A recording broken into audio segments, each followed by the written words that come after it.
아멘. 아버지의 온전하심을 닮으라 라는 말씀으로 같이 하겠습니다.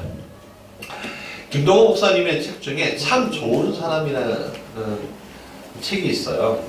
그 책의 내용을 보면 김동호 목사님이 이렇게 얘기해요. 우리에게는 죽어야 할 성질이 있대요. 그리고 죽어야 할 상처와 분노와 원한이 있대요. 그것을 죽이지 못하면 그것이 살아 우리의 아름다운 삶을 죽인다 라고 이제 그렇게 얘기하면서 예화를 하나 들어주는 거예요. 김동호 목사님의 한동대 김영길 총장님의 아내 사모님에게 들은 이야기라고 합니다. 한 번은 한동대를 운영하면서 이 김영길 총장님이 참 힘들고 어려운 일을 많이 겪고 집에 들어오셨다고 합니다. 자, 이게 굉장히 모욕적이고 학자적인 양심과 뭐 이런 것들을 다 깨부시려고 하는 막 악의를 가지고 우선 덤비는 사람들하고 이제 그런 경험들을 하면서 마음의 상처도 있을 거고 분노도 있을 거고 하면서 집에 들어오셨다고 합니다. 근데 다른 사람들 같으면 성질을 못 이겨서 뭐 밥상도 없을 텐데 총장님은 아무렇지도 않은 듯 식사를 하시고 코까지 보면서 주무셨다는 거예요. 야, 이것을 보면서 이 사모님이 납득이 안 되는 거야, 납득이. 그래갖고 좀 납득 좀 하고 싶어서 깨신 이 총장님한테 이렇게 얘기했대요. 아니, 당신은 그런 일을 당하고 좀 잠이 와요? 이렇게 얘기했더니 이 총장님이 아주 명언을 하셔요. 뭐라고 하냐면 뭐 다 죽었는데 다 죽었는데 이렇게 이야기하셔요. 참 멋진 말이 아닐 수 없어요. 그렇죠. 누가 앞에서 죽었어요? 하나님 앞에서 난 죽었다는 거예요. 그러니까 세상 앞에서 난 죽을 수 있다는 거예요. 하나님 앞에서 내가 죽었는데, 그렇죠. 세상 앞에서 내가 죽지 않을 이유가 없잖아요. 오늘 본문은 복수에 대한 가르침을, 다른 가르침을 예수님이 알려주고 계세요. 복수. 38절에 보니까 또 눈은 눈으로 이는 이로 갚으라 하였다는 것을 너희가 들었으나 라는 말씀은요, 모세 율법 중에서 출애굽기 21장 23절부터 25절까지의 말씀을 오늘 요약한 거예요. 이것은 좀 어려운 말로 동해 보복법, 렉스 탈리온이라고 했어요. 이게 무슨 말이냐면 사람들이 저지른 죄의 대가만큼 보복을 당해야 된다는 거예요. 눈은 눈으로, 이는 이로 하는 그런 상함은 상함으로 하게끔. 나중에는 뭐 이게 물질적인 가치로 바뀌긴 했지만 중요한 것은 이 동해 보복법이라는 넥스타리온이라는 이 법은요, 보복에 대한 장려를 한 것은 아니었어요. 범죄의 크기보다는 큰 벌을 주지 않으려는 의도가 있었을 것이고요. 또 사람의 생명에 대해서 너희가 조심스럽게 여겨야 된다라는 것을 알리기 위한 사회적 조치였을 거예요. 이 같은 법은요, 인간 사회에서 공의와 질서를 위해서는 아주 굉장히 불가피한 조치였겠죠. 그런데 예수님은 이렇게 말씀하셔요. 너희가 들었으나 라고 얘기해요. 너희가 들었으나. 즉, 너희가 이렇게 하는 것이 옳다고 믿었던 것에 대해서 내가 다시 한번 이야기하겠다 라고 얘기해요. 여러분, 오늘 우리가 당연하게 여기는 것도 굉장히 많아요. 많습니다. 근데 참 이상하죠? 예수님의 말씀이 내 안에 들어오는 그 순간에 내가 당연하게 여겼던 것들이 사라지고 다르게 여겨지는 것들이 많아져요. 오늘도 그 말씀이라는 거예요. 오늘 우리가 당연하게 생각했던 것들이 하나님의 마음과는 전혀 관계없는 일들이 굉장히 많다는 겁니다. 얼마 전에요. 교회 우편물이 하나 왔어요.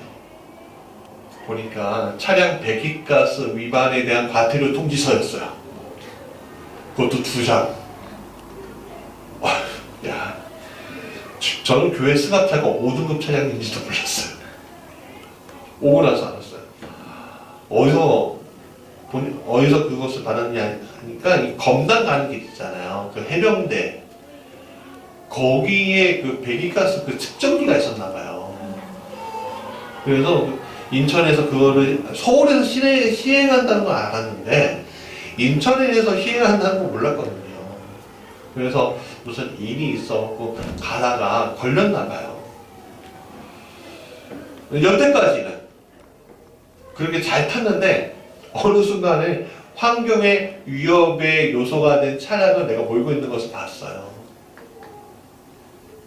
그러니까 예전에는 아니었는데 지금 달라진 거죠. 이번 주에 배기가스 감소 장치를 부착하려고 하는데, 여러분, 오늘까지 옳았던 것이 내일에는 달라지는 것이 있습니다. 그것은 예수님을 영접하는 사람들에게는 더욱 그러하다는 거예요. 예전에는 복수심이나 원한에 사로잡혀 있던 내가 예수님을 만나고서 모든 것이 다르게 대하는 것에 대해서 내가 발견하게 된다는 거예요. 예수님은 악한 자를 대적하지 말라고 하였습니다. 여기서 악한 자는 호테도스라는 헬라어예요. 악한 사람, 악의를 가진 자, 해각자라는 말로 쓰였다는 거예요. 그런데 이러한 악한 사람에 대해서 예수님은 대적하지 마, 그렇게 얘기하셔요. 대적하지 마, 그렇게 얘기해요. 잘 이해가 안 가요. 하나님, 아니 악한 자에 대해서 대적하지 말라고 하시는데, 여러분, 하나님, 아니 정의롭지 못한 이들과 싸우는 것이 오히려 더 악한 것이 아닌가요? 라는 질문을 우리가 할 수 있는 거잖아요. 그렇지 않습니까? 하나님, 요즘에 세상을 보세요. 더 악한 자가 더 날뛰면서 악한 자가 더 괴롭히는 것들을 보면서 우리가 어떻게 가만히 있을 수가 있겠어요? 라고 우리는 질문할 수 있어요. 여러분, 그런 질문 안 하면 안 돼요. 사실 우리가. 그렇지 않습니까? 그렇다면 오늘 여기에서 악한 자에 대한 좀 정의를 좀 내려보죠. 여러분, 여기서 악한 자는요, 마귀를 얘기하는 것이 아니에요. 그 사람을 얘기하는 겁니다. 우리가 성경을 볼 때 너무 영적으로만 봐갖고 악한 자 그러면 다 마귀로 해석하고 말씀하시는 목사님들이 있는데 아니에요. 악한 자예요. 악한 자. 그러니까 우리 사회에서 우리 삶 가운데 나에게 나를 너무너무 힘들게 하는 사람들을 얘기하는 거예요. 주님께서 이 악한 자가 누구인지 세 사람의 세 개의 신뢰를 가지고선 가르쳐줘요. 첫 번째는 오른뺨을 치는 사람이에요. 그 당시 오른뺨을 쳤다는 건 뭐냐면 이렇게 때렸다는 게 아니에요. 어떻게 때렸냐면 손등으로 이렇게 때렸다는 거예요. 여러분, 이렇게 맞는 게 더 기분 나빠요? 이렇게 맞는 게 더 기분 나빠요? 둘 다 기분 나쁘긴 하지만 이게 더 나쁠 것 같아요. 그렇죠? 네, 이게 더 나빠요. 사실 저도 그렇게 느낄 것 같아요. 그러니까 폭력적인 것에 의지하고 어떤 힘적인 것에 의지하는 사람들인데, 여러분 요즘에 뺨을 맞아본 적 있으십니까?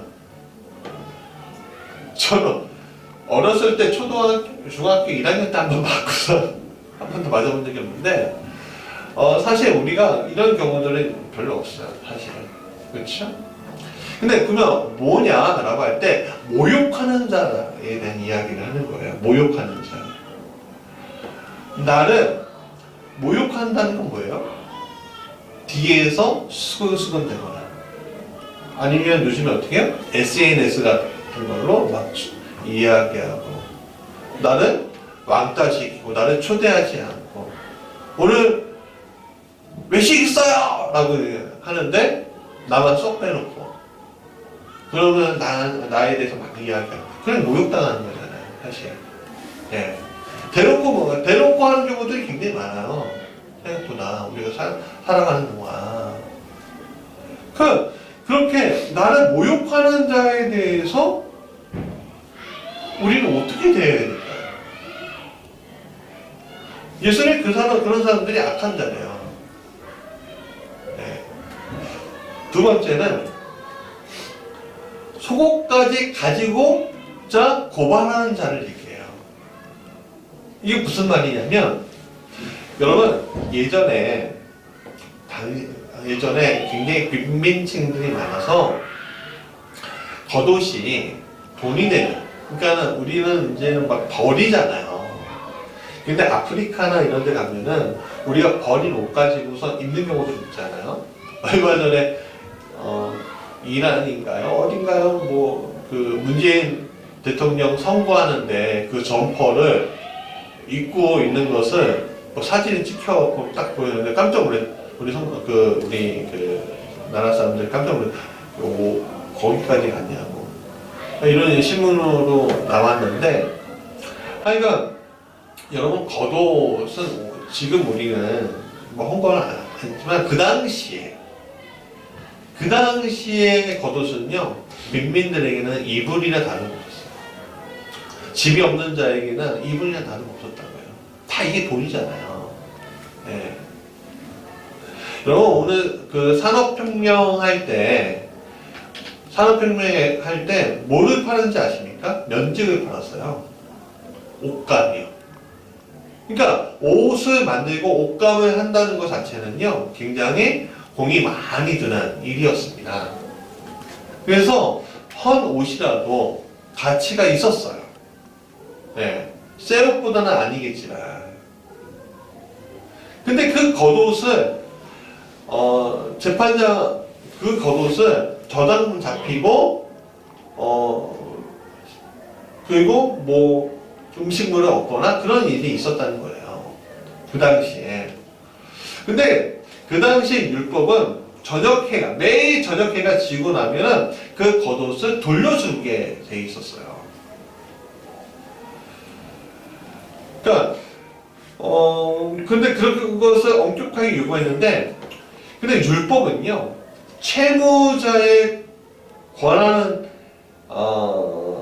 보호했지만 채권자가 매일 아침에 옷을 가져가면서 채무자를 괴롭히는 것에 대해서 허락했다는 거예요. 그 중에 하나가 뭐냐면 속옷까지 소송하는 거예요. 왜냐하면 율법에 속옷에 대한 이야기가 없으니까 속옷 내놔라는 거예요. 여러분 속옷은 사람의 뭘 가리는 거예요? 수치를 가리는 거예요. 수치. 그러니까 오늘 이 속옷까지 가지고자 고발하는 자는 뭐 어떤 사람이 우리에게 수치까지 주면서 우리를 억압하는 자를 얘기해요. 여러분 요즘에 우리가 수치를 당할 뻔한 일들이 있나요? 없어요? 없을 수 있죠, 사실. 네. 근데 공동체 생활을 하거나 아니면 어디 가거나 할 때 좀 마음이 상처 주는 일들이 굉장히 있을 때가 있어요. 특히 자녀에 대한 문제 있을 때 자녀에 대해서 다른 사람들이 막 이야기하고 우리 아이를 완다시키고 우리 아이에 대해서 뭘 얘기하면요 굉장히 수치심을 느끼고, 아니면 배우자에 대해서 이야기하는 것을 들으면 굉장히 수치심을 느낄 수가 있잖아요. 네. 그러니까 두 번째는요 수치심을 유발케 하도록 하는 것에 대한, 그러니까 수치심까지 가져가려고 하는 이 고발하는 자에 대한 이야기예요. 세 번째는 억지로 가고자 하는 자의 이야기입니다. 그 당시 법에는요 오리를 가게끔 하는 법이 있었어요. 로마법에는 군인과 공무원 등을 반드시 도와주는 법이 있었는데 이게 정확하게 살이에요. 살이 1.6kg고 1000보가 정확해요. 그걸 도와주는 거예요. 근데 여러분 누구나 할 일이 있고 가야 할 일이 있는데 무거운 짐을 억지로 짊어지게 한다면 그것을 좋게 좋아할 사람이 누가 있겠습니까? 이것은 권력으로 자신들의 목적을 위해서 사람이 이용하고 강탈하는 것을 얘기해요. 여러분, 이렇게 당하는 사람들은 되도록 어떤 사람들이야? 약한 자들이에요.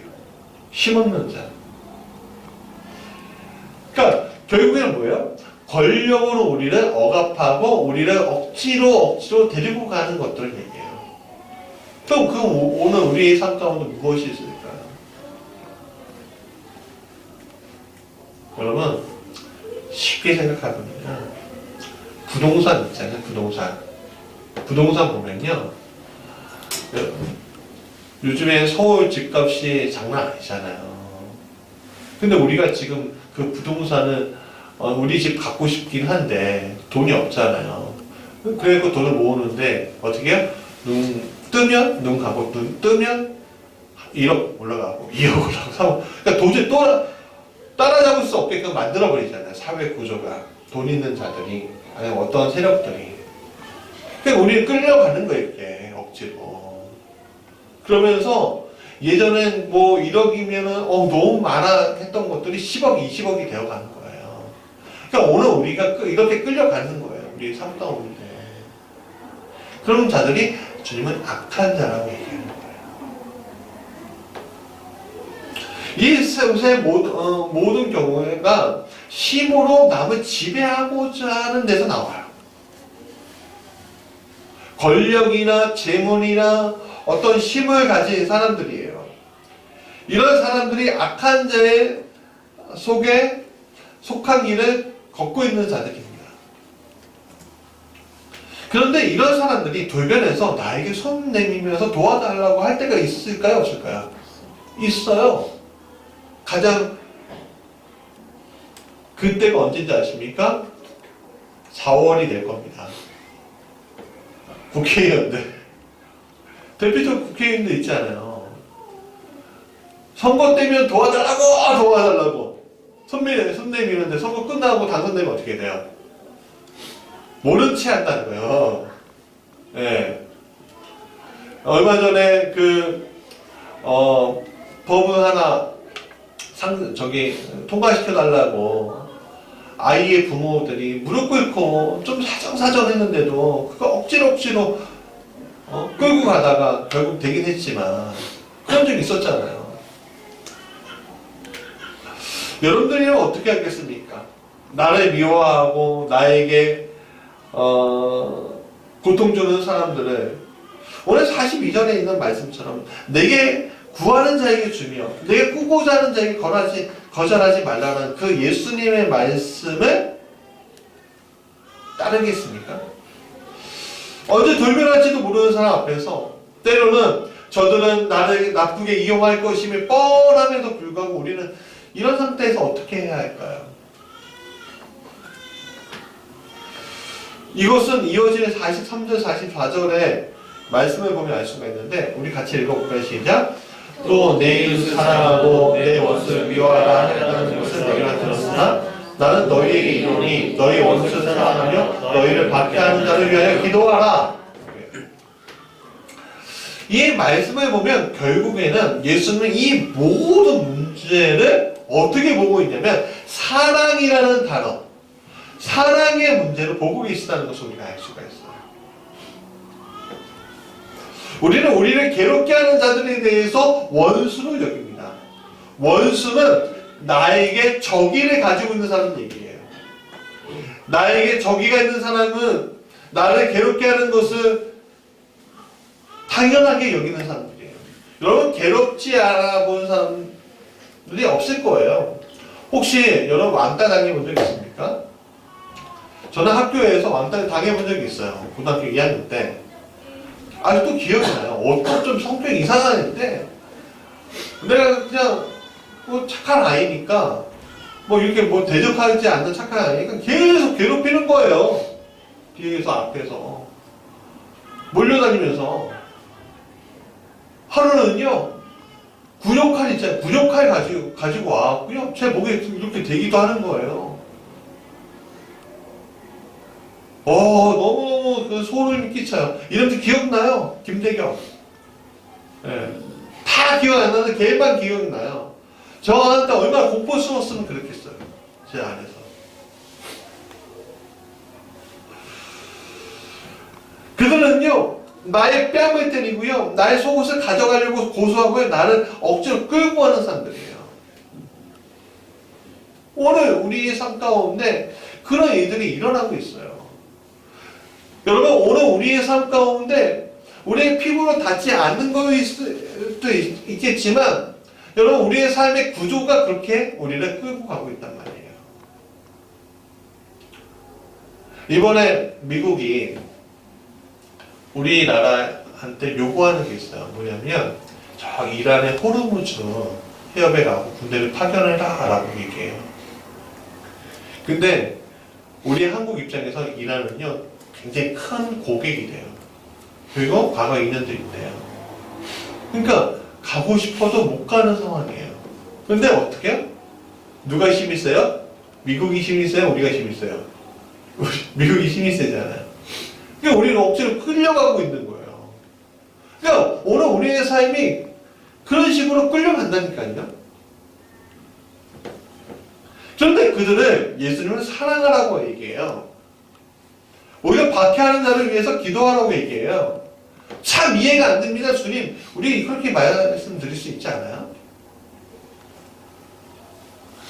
근데 예수님 그것에 대해서 이유를 말씀하셔요. 45절 같이 읽어볼게요. 시작. 이같이 한즉 하늘에 계신 너희 아버지의 아들이 되니 이는 하나님이 그 해를 악인과 선인에게 비추시며 비를 의로운 자와 불의한 자에게 내려주십니다. 이 말씀은 우리의 내적인 갈등이 해소되는 지점입니다. 원수를 사랑하고 기도하는 것이 뭐예요? 하늘에 계신 너희 아버지의 아들이 되는 것이래요. 딸이 되는 것이래요.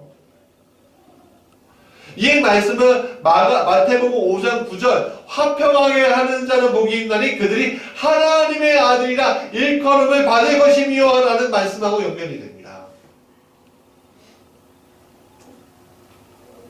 여러분, 화평이 뭐죠? 평화를 이루는 거예요. 평화를 이루기 위해서 우리가 가지고 평화를 이루기 위해서는 우리가 어떻게 해야 돼요?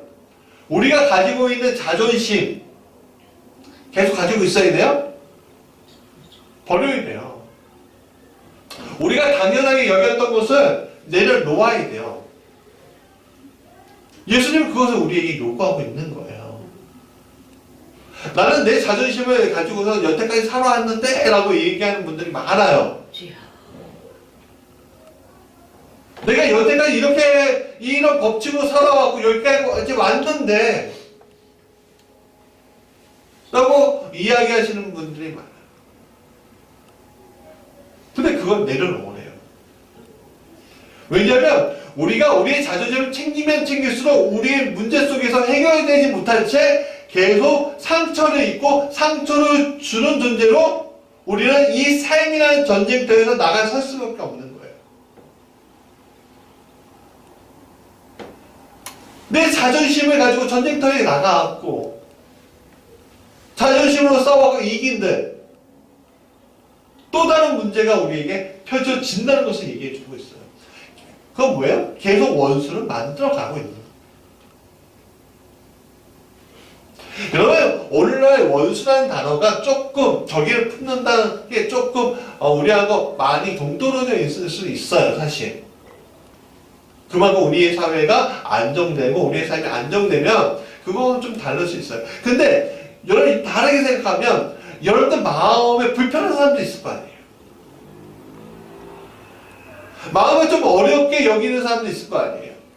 왜 어려워해요? 왜 힘들어해요? 마음이 안 맞아서? 그래, 마음이 안 맞아. 근데 내 안에 어떤 마음이 안 맞아서요? 네, 쟤는 나하고 틀려. 쟤는 좀 그래. 아니면 내 자존심과 내 수치심과 뭐 이런 것들을 가지고서 상처받아서 그런 경우들이 많다는 거예요. 그게 우리에게 악인으로 돌아오는 거예요. 악한 자가 돼서 오는 거예요. 사실은 우리와 똑같이 하나님이 주신 해와 하나님이 주신 비를 맞고 있는 사람들인데 우리는 이분법적으로 내가한테 도움이 안 되는 나하고 내가 조금 싫어하는 사람들은 다 악인으로 만들어버리는 경향들이 있다는 거예요. 그런 경향 안에서 우리가 어떻게 살아야 되느냐 이거죠. 예수님 우리가 남들과 달라야 한다고 알려주고 있습니다. 남들과 다르다는 것은 예수님 앞에, 사람들 앞에서 어떤 내가 실력적으로 노래를 잘 부르거나 공부를 잘 하거나 아니면 뭐 악기를 잘 다루거나 미술을 잘 하거나 뭐 세상 사람들로 경제적으로 더 부유하거나 그런 것을 얘기하는 것이 아니에요. 남들과 다른다는 것은 어떤 능력을 우뚝 서는 것을 거는 야망을 가지고 다 있는 것을 말하는 것이 아닙니다. 예수님이 말씀하신 남들과 다른 것은 사랑이라는 단어 앞에 우리가 갔을 때 어떻게 해야 하는 것인가를 알려주는 거예요. 예수 믿지 아니하는 사람들에게 사랑은요 어떤 사랑이에요? 미성숙한 사랑이에요. 그러나 예수님 믿는 사람에게 사랑은 성숙한 사랑이에요. 그것을 우리는 온전함이라는 단어로 쓰는 거예요. 48절 같이 읽어볼까요? 시작. 그러므로 하늘에 계신 너희 아버지의 온전하신 것 같이 너희도 온전하라. 이게 온전함이라는 헬라어는요 텔레이오스라는 단어를 쓰고 있어요. 장성한, 성숙한, 비전을 받은 사람, 완전한, 원만한이라는 뜻으로 쓰이고 있어요. 즉 이것을 가지고 있는 분이 누구시죠? 바로 우리 하늘 아버지인 거예요. 하나님이신 거예요. 그러면 하나님 아버지의 온전함 우리가 닮아가야 함을 오늘 예수님 우리에게 요구하고 있는데 그것을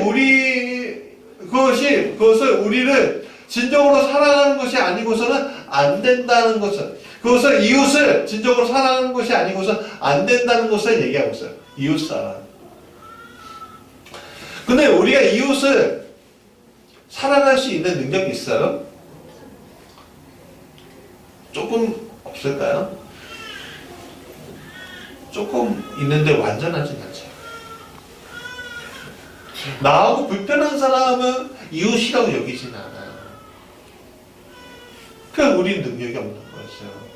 단지 우리의 능력이란 46절과 47절 같이 읽어볼까? 시작. 너희는 사랑하는 자를 사랑하며 무슨 상이 있으리요? 자기도 이와 같이 아니하느냐? 또 너희가 너희 형제에게만 무난하면 남보다 더하는 것이 무엇이냐? 이방인들도 이같이 하느니라. 그러니까 무슨 말입니까? 우리가 가지고 있는 사랑을 세리가 가지고 있는 사랑과 이방인의 무난밖에는 우리가 가진 것이 없다는 거예요.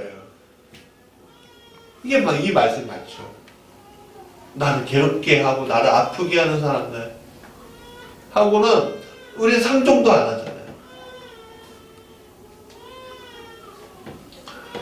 그리고 주님 이렇게 연약한 우리에게 그 어떤 말씀을 주시려고 이렇게 하는 겁니까? 왜 우리를 괴롭게 하십니까? 라고 할 때 44절에 주님이 뭐라고 하셨습니까? 성경 보세요. 맨 끝에 44절 보세요. 44절. 맨 끝에 어떻게 하라고 했습니까? 맨 끝에 단어가 그쵸. 그거예요. 기도하라. 나에게는 세리의 사랑과 이방인의 문안밖에 없지만 나를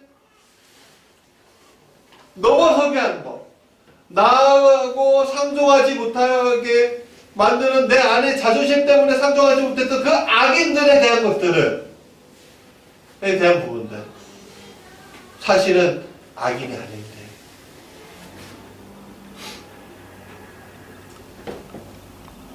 사실은 그게 아닌데 하는 것들을 우리가 기도하면서 하나 아버지께 구하면서 하라는 거예요.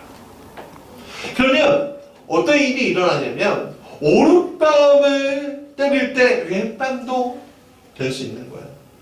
그러니까 우리를 모욕하고자 할 때 그래 내 왼뺨도 때려서 네 마음이 풀 수 있다면 그래도 좋아 라고 얘기할 수 있는 거예요. 어떤 사람이 속옷을 가져가려고 할 때 나는 어떻게든 내 것을 빼앗으려고 할 때, 그래. 내 거 다 가져. 나 이거 아무것도 없어. 나 빨리 먹고 하면 돼. 나에게 수치심을 줄 때, 그렇게 하라는 거예요. 어떤 사람이, 이것 좀 해봐. 오리. 억지로 가고자 할 때, 어떤 사람이 자기의 일을 나한테 떠넘길 때, 그래, 너가 사정이 있나 보지. 당신 거 다 갖고 와보세요. 이번에 내가 다 처리해 줄게요. 그런 마음을 가지고 우리가 있으라는 거예요. 그런데 나도 어떻게 해요? 나도 힘들고 어렵고 바쁘고 괴로워요. 나도 내 아이들을 봐야 되고요. 나도 내 삶을 누려야 돼요. 근데 그것이 떠밀려올 때 우리는 우리의 감정과 우리의 자존심이 막 밀려오죠. 그럴 때 우리가 어디에 가야 돼요? 주님의 전에서 기도하는 거예요. 주님의 전은 꼭 교회가 아니어도 좋아요. 여러분들의 성전이잖아요. 그 성전에서 여러분 기도하는 거예요.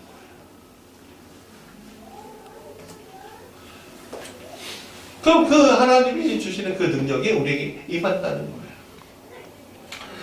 최용덕 간사님이라고 유명한 복음성가 작사, 작곡가가 있습니다. 오늘 나는 이라는 복음성가가 있는데 예전에 기억이 나서 좀 찾아봤어요. 그 복음성가 밑에 예전에 찬미예수 800, 1500 그런 책이 있었거든요. 그 밑에 간증을 좀 써놓은 게 있는데 지금 생각이 나더라고요. 예전에는 복음성가를 굉장히 제약시하던 경우들이 있었습니다. 좀 보수적인 교단 안에서. 그 주일날 뭘 하나도 안 되고, 뭐 해도 안 되고, 안 되는 게 되게 많았어요. 드럼도 안 되고, 주심이 다 있는데. 그 시절 친구 집사님이 있었대요. 하루 그 집사님이, 이 최용덕 간사님한테 얘기했대요. 이 복음성가에 대해서, 굉장히 비판을 많이 했다는 거예요. 어디서 들은 얘기가 있는 거지. 그래서 서로 다른 의견으로 심하게 다툰 적이 있었다고 합니다. 근데 사실은 이 최용덕 간사는 이분은 전도한거였거든요. 그러므로 이제 최용덕 간사님이 굉장히 마음이 불편했대요. 자신이 교회도 먼저 나온 선배인데 어떻게 저렇게 할 수가 있냐 이거지. 먼저 화해할 생각을 하지 못하고 있었대요. 그런데 얼마 후에 감사하게도 그 친구 집사님이 먼저 용서를 구하고 화해를 요청해서 이 마음이 눌렸던 것에 대해서 풀렸다고 합니다. 그런데 그 일이 있은 얼마 후에 그 친구 집사님이 갑작스러운 교통사고로 돌아가시게 되었대요. 그래서 그 장례식장에서 찾아갔는데 이 간사님이 그 집사님의 아내로부터 일기장 한 페이지를 보여줬다는 거예요. 근데 그 페이지에 이 돌아가신 분의 이야기가 이렇게 썼는데 뭐라고 썼냐면 자신이 가장 존경하는 분은 예수님이고 그 다음은 자신을 전도한 최용덕 집사님입니다. 라는 글씨를 써져 있었대요. 그때 이 최용덕 집사님이 슬픔을 감추지 못하고 자신의 가운을 되돌아보면서 막 울었다고 합니다. 울면서 쓴 찬양이 오늘 나는이라는 찬양이에요. 좀 이따 부를 건데, 자 결론이에요. 오늘 우리가 취할 것이 무엇일까요? 내 이웃이라는 범위가 내가 바라보는 이들만이 내 이웃일까요? 여러분, 하나님께서는 선인도 악인도 똑같은 해와 똑같은 비를 받는다고 했습니다. 그러나 똑같은 해와 비를 받는다고 해도 하나님의 아들, 딸이 받는 해와 비는 사랑이요 은혜의 선물인 줄 믿습니다. 우리는 원수를 사랑할 힘이 없어요. 나를 대적하거나 나와 반대하는 마음을 가지고 있는 사람과 사랑할 힘이 없어요. 그러나 예수님은 기도함으로 그 힘을 받으라고 하시는 거예요. 구원받는 자리에 원수는 너가 원수라고 여겼던 그 사람은 서게끔 하라는 거예요. 그것이 하늘 아버지의 아들이요 딸이 되는 길이라고 말씀하고 있는 거예요. 화평케 하는 자가 하나님의 아들이라고 일컬음 받게 되는 것처럼 그렇게 되는 거라는 거예요. 사랑하는 여러분, 장성하다, 성숙하다, 비전을 받다, 완전하다, 원만하다라는 단어를 가지고 있는 이 온전함. 그 온전함은 오직 하나님밖에 없지만 그 온전함은 우리에게도 허락해 주셨다는 거예요. 놀랍게도. 근데 그것을 우리는 이미 받았어요. 근데 이미 받았는데 그 받은 것을 우리가 발견하려면 결국에는 기도하는 수밖에 없어요. 여러분 기도하십시오. 어느 순간에도 기도하시고 내 자존심이 걸린 문제 앞에서도 기도하십시오. 그러면 하나님께서 해결책을 분명히 주실 줄 믿습니다. 우리 같이 찬양 한번 해볼까요? 1절만 같이 찬양하겠습니다.